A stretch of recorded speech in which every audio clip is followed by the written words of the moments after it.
San Antonio. When you think of the city, you might think of shopping in Market Square, the Spurs, or the famous Alamo. When you think of dinner in San Antonio, you might consider one of its many upscale restaurants, or indulge in some of the authentic Mexican cuisine offered on the Riverwalk with their tableside mariachis. It's a family-friendly city with traditional values steeped in a rich Latin history. It's also one of the fastest-growing cities in the country. And as San Antonio continues to grow, a new generation is pushing against that somewhat limiting idea of tradition, bringing new concepts to the Alamo City. We've recently seen an explosion in the culinary world, and it's not all elite expensive dining, it's something bigger.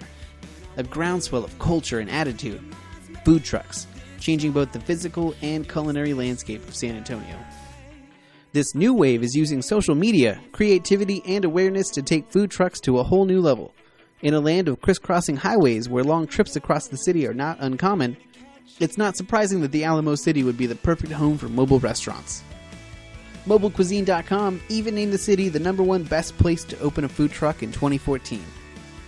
Today, we're looking at San Antonio's newer Northwest Side neighborhoods, home to many of the city's other attractions like the Six Flags theme park, the Rim Shopping Center, and the La Cantera Outdoor Mall. I prefer Northwest. I'm actually from this area, so I'm in this area. We have a restaurant down in Stone Oak, so it's not too far off, and UTSA is literally a walking distance away. So we've actually made kind of a difference with the audience here.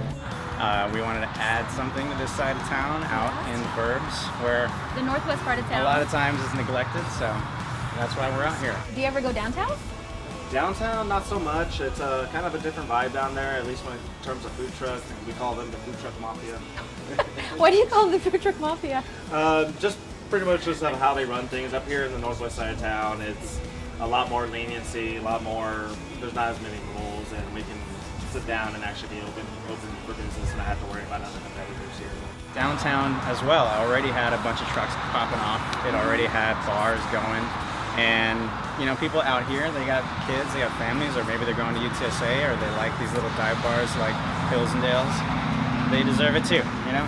We grew up out here, and we knew what was coming. There's all the same options. There's concrete jumbo, which has its place, but it's fun to find small local businesses, people, you know, pouring their lives into what they do, into their food, and I think you can taste it. While the food truck craze started with trucks driving all over the city, sending out social media blasts to tell the hungry masses where they were going to be, here in San Antonio, these nomadic creatures have evolved into a tight-knit, sometimes political group of pack animals with established homes and symbiotic relationships with places that serve alcohol. Places like Hills and Dales, The Point, 281 Food Park, and the Block SA have offered a place for the trucks to park in one area where people can sample from a multitude of styles as well as grab a drink. And that's a big deal.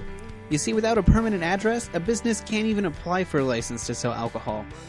And in a young city, with an understandable affinity for booze, without the inherent restrictions of a mobile food truck, these restaurateurs can now thrive and establish a regular customer base.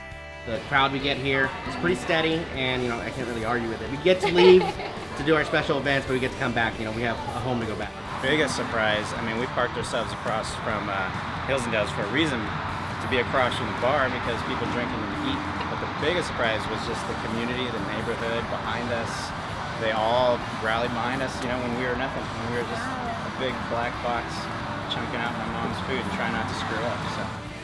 The block have 2 years ago only. Michelas, the first time is in the street. Really? Work in the street, all the students coming. It's very important because in San Antonio, Texas, the people don't have idea the food trucks in San Antonio. One day, coming the policeman, he put going to jail, you go to the other state, okay. But right now, look at San Antonio, Texas, have 200, 300 food trucks. It's a lot. Fish, hamburgers, and special Mexican food. These pioneers are just the latest in a wave of evolution for San Antonio food culture. Today, we have hip new food trucks and parks. A few years down the line, don't be surprised if you start to see more of these grow into brick-and-mortar restaurants that can finally offer a dynamic new flavor to San Antonio. We have one restaurant on Stone Oak, and then he was able to open up the second one just a couple months ago downtown. It was a lot busier than we originally expected. It exceeded our expectations probably tenfold. I mean, we just started with a bang and it only grew from there. Wow. So basically, opening up a brick and mortar was the best thing that you could have done, huh? Yes. I have restaurant 5 or 6 months ago in Alamo High. The food is similar, only is more menus for plates because all the people going in. What is Chela? Chela is in the block, the little food truck in the restaurant. It is my daughter. All the business is for is family. So it's a family business. That's so good to Yeah, hear. it's very, very important that the people look at a small business in this moment. 10 years is very important. You put more business. I think San Antonio is growing up. You know, it's a big metro that kind of gets the trickle down from all the big guys. So you can kind of watch it happening, and that's another reason we came here. People asked us why we didn't stay in Austin, and we just felt like San Antonio needed it, it deserved it, and we wanted to provide it, and we wanted to be here for this side of town. You know. Absolutely.